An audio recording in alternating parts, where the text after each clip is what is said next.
Okay, in line with the theme of being techie in this particular convention, and because this is my most favorite app in my iPad and in my iPhone, and I tweaked my title a bit into this title.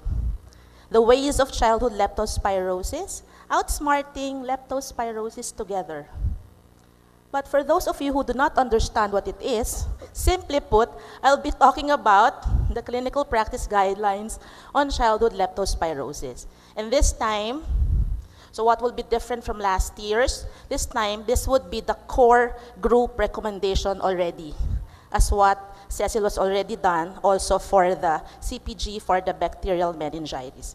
So we'll be focusing on diagnosis, treatment, and prevention of leptospirosis. And because this is a core group recommendation already, and I know that your brain cells are slowly dwindling and you're trying to stay awake, then I will give you a role, okay?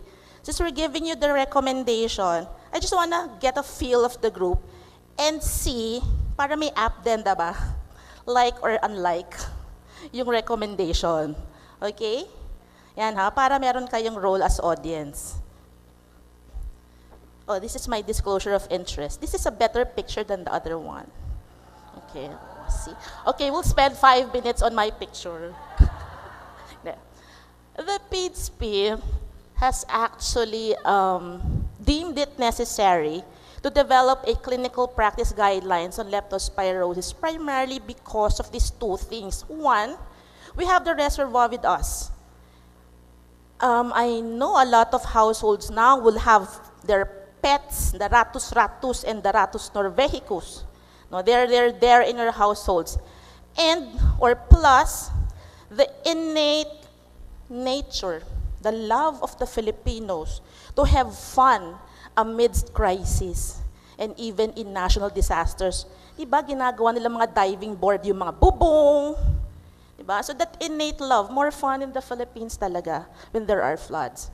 So the rat plus the floods, then we expect really an emergence or an increase in cases of leptospirosis. And in fact, in the year 2013, among the top 10 health stories by the Department of Health is actually the outbreak of leptospirosis in Olongapo.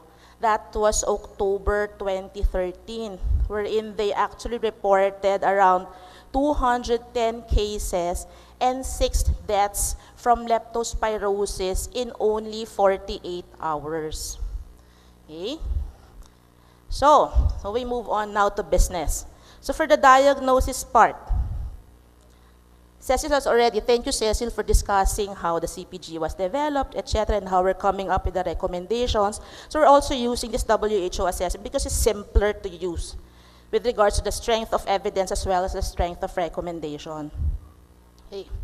So this is your first question with diagnosis. So what clinical manifestations should make one suspect leptospirosis in children?